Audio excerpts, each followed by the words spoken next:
Okay, picture this. It's February 2026, and the entire world of artificial intelligence has its eyes fixed on one city, New Delhi. This was the India AI Impact Summit. And let me tell you, this was not just another tech conference. It was a massive statement, a signal that the global conversation around AI has a brand new, very powerful voice. Automation to real human-centered progress. And boy, did the world show up. We're talking delegations from over 45 countries.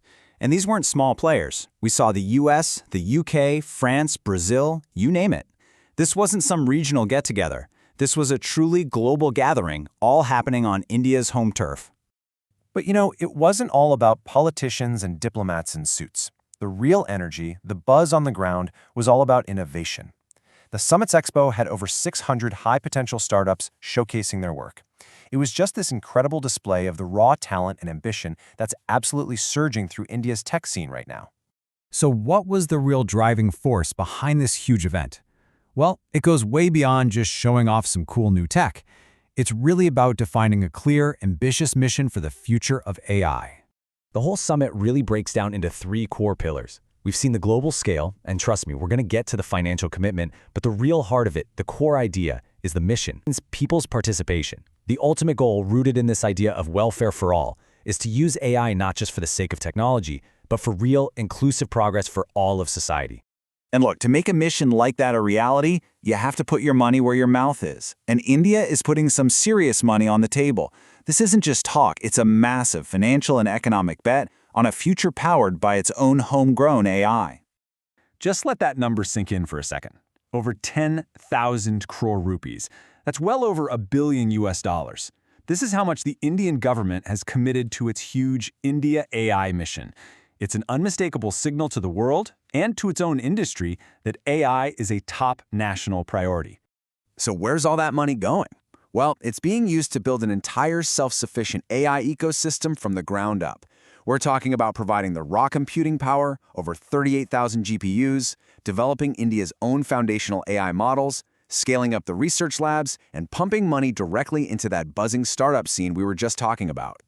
And here's the potential payoff. A report from the government's own think tank, Niti Aayog, projects that AI could add a staggering $1 trillion to India's economy. So you see, this isn't just about cool new gadgets. It's about a massive economic transformation.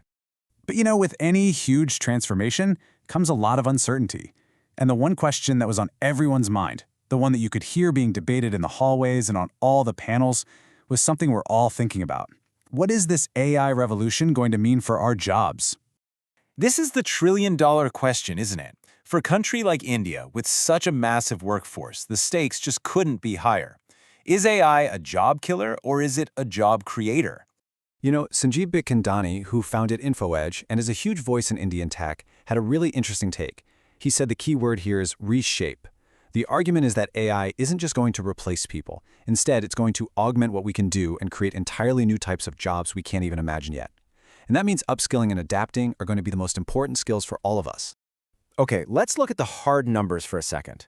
A government-backed report actually projects that while yes, up to 2 million tech jobs could be lost by 2031, a massive 4 million new roles could be created.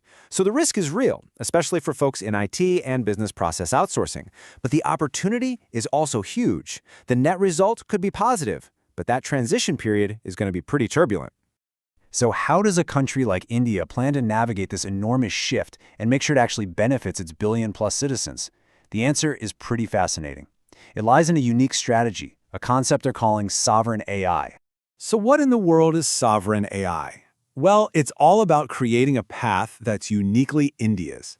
It's adoption first, which means they want to get this technology into people's hands and into businesses as fast as possible. But, and this is the crucial part, it's sovereignty-backed. This means building up their own capabilities, from the computer chips all the way to the AI models, so they don't become totally dependent on foreign tech and can make sure AI serves India's own specific needs. This whole strategy is really built like a pyramid. You have to start with a solid foundation. At the very bottom, you've got chips, ramping up domestic semiconductor production. Then you build on top of that with a trusted national cloud infrastructure.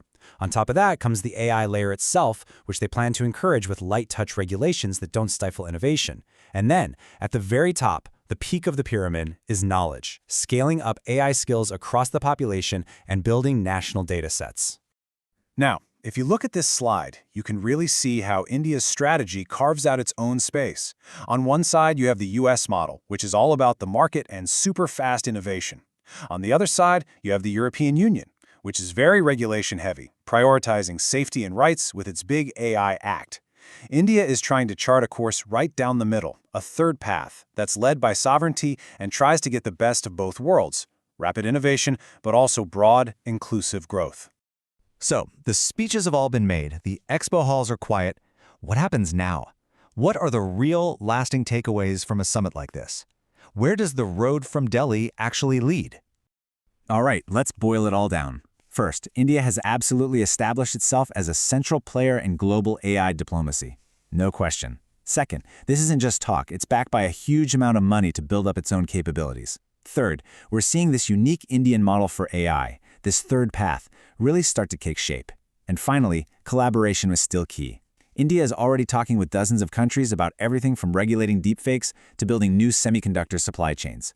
And that leaves us with one last, really fascinating question to think about. As all these countries across the global south look to use AI for their own development, they're kind of stuck between the American way and the European way. Could India's sovereignty-led approach, this delicate balance of innovation and inclusion, actually become the blueprint for all of them? The road from Delhi might just be charting a new course for half the world.